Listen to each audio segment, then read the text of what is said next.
اگلے رکوع میں بتایا گیا کہ دیکھیں کثیر اور قلیل یہ معیار حق نہیں ہے. معیار یہ نہیں ہے کہ اس طرف زیادہ لوگ ہیں تو یہ حق پر ہیں، اس طرف کم لوگ ہیں تو یہ حق پر ہیں. نہیں، حق کا حق ہونا جو ہے یہ سب سے بڑی دلیل ہوتی ہے. قل لا يستوي الخبيث والطيب ولو اعجبك كثرة الخبيث. اے نبی ان کو بتا دیجئے، کہہ دیجئے ناپاک اور پاک برابر نہیں ہو سکتے. ولو اعجبك كثرة الخبيث، اگرچہ خبیث مال، خبیث چیز کثرت میں ہو، یعنی تعداد کی قلت اور کثرت کی بنیاد پر اسلام میں فیصلے نہیں ہوتے. یہ جمہوریت میں ہوتے ہیں.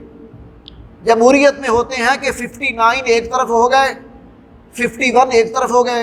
اب 51 جس طرف ہیں میجارٹی ان کو حاصل ہے، وہ چاہیں سیاہ کریں سفید کریں، اب حکومت وہ بنائیں گے، جیسی مرضی بنائیں، جیسی مرضی چلائیں. یہ ڈیموکریسی ہے، یہ ڈیموکریسی ہے. اسلام کے اندر ہے ایک بھی آدمی حق پر ہے اور 99 لوگ غلط کہہ رہے ہیں تو حق والے کا ساتھ دینا چاہیے، حق والے کا ساتھ دینا چاہیے.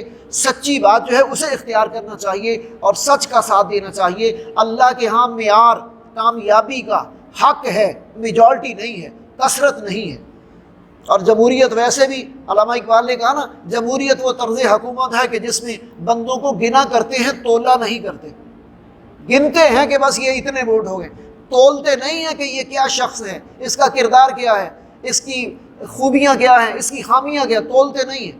اسلام کہتا ہے ان اکرمکم عند اللہ اتقاکم، اللہ کے نزدیک جو عزت والا ہے، متقی جو ہے وہ پرہیزگار جو ہے وہ عزت والا ہے. جو متقی ہے، پرہیزگار ہے، وہ عزت والا ہے. اللہ کے نزدیک یہ نہیں کہ مال ہے، دولت ہے، پوزیشن ہے، بڑے آگے پیچھے پروٹوکول ہے. نہیں، یہ دنیا داری کے اندر ہم نے اپنے معیارات بنا رکھے ہیں.